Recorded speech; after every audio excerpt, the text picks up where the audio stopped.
Hi and welcome. In order to understand how we can sense planet Earth, we need to review a few more physical properties and laws before using this background to talk about sensors and instruments. In this lecture, we will now focus on the terms pressure and temperature. After this, we will have a look at how these terms relate to each other, in particular when it comes to gases. But let's start from the beginning. What do we mean when we say pressure? Well, the term pressure describes exertion of a force upon a surface by an object, fluid, etc., which is in contact with the surface. Mathematically, pressure P is defined as the ratio between force F and area A. This means it is measured in unit of Newton per square meter. But as pressure is quite important quantity, it has its own unit, which is called Pascal and abbreviated with PA. For solid bodies, it is quite simple to understand. If, for example, we put a box with a certain mass on the ground, we can say that due to the Earth's gravity, a certain force, and therefore pressure, acts on the surface under the box. If we would use a box with another shape, but the same mass, for example, like this, we see that the area under it is much smaller. As we have the same mass and the same force acting downwards, the pressure under the box is now much larger. Okay, this was quite intuitive. But how can we illustrate pressure in gases? Assume that we have some kind of container that holds a certain type of gas. In this case, rapid motion and collisions of molecules with the walls of the container causes pressure. It is quite obvious that this pressure is proportional to the number of molecular collisions and the force of these collisions in a particular area. If there are more collisions of gases molecules with the walls, the higher the pressure will be. But this also means that if we make the volume smaller, more molecules or atoms have to be moving closer to each other, which means that more of them are bouncing against the same wall area.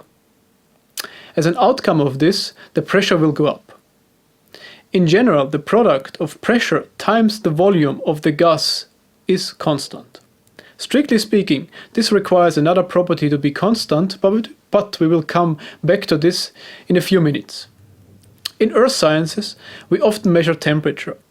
All of us use the term, but in fact it is quite difficult to explain what it is. Of course, we know that it's some kind of scale that shows the hotness or coldness of an object. If we look at it from a strictly physical point of view, we need to understand quite complex relations of a field called thermodynamics, which we're not covering in this course. What we can say here, in a very simplified way, is that temperature is a kind of measure of how fast the atoms and molecules of a substance are moving. The average kinetic energy of atoms and molecules is usually said to relate to temperature. If we recall that kinetic energy is proportional to the product of mass times velocity squared, we can now do a simple thought experiment. Assume we have two containers, A and B, with the same type of gas but at different temperatures. Let's say that B is hotter than A. As the temperature is higher when atoms or molecules are moving faster, this means that the molecules in B are on average faster than those in A. If we now open a small window between A and B, molecules can move between the boxes. Of course, they will not change their speed, but in each box there will be now fast and slow ones. This means that the average kinetic energy, or the temperature, in both boxes will be the same. In box A, it has gone up, since there are now also fast-flying molecules there, and in box B, it has gone down, since several slower ones from A are now also there. We haven't talked about it, but of course temperature has its own unit, which is either Kelvin, when related to the temperature where no molecules are moving at all. Often we use degrees Celsius, where we define 0 Celsius as the temperature when water freezes. If you recall the sketch with the glass cylinder and the molecules, you might remember that we said that the product of pressure and volume has to stay constant. Knowing now that temperature also relates to how atoms and molecules move around in a gas, it is no surprise that we find the following relation, which is called the gas law.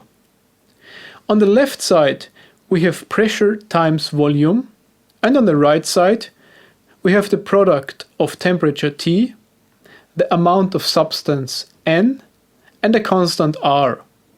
The amount of substance N is also known as moles and describes how many molecules or atoms are in the volume of interest. R is the so-called gas constant and has the value 8.314 joule per Kelvin mole. The gas law is slightly different from our first finding, where we said that the product of pressure and volume needs to stay constant. Of course, this is still true, but it requires that the temperature stays the same. There are many important conclusions that can be drawn from the gas law, and if we know some properties of a gas, it is possible to compute the other properties.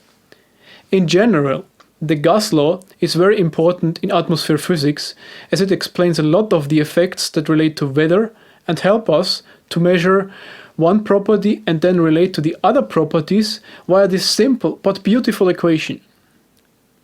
I hope you had fun with this short introduction to pressure and temperature, and you see how gas law might help us when it comes to sensing our planet. Thanks for staying tuned, and see you next time.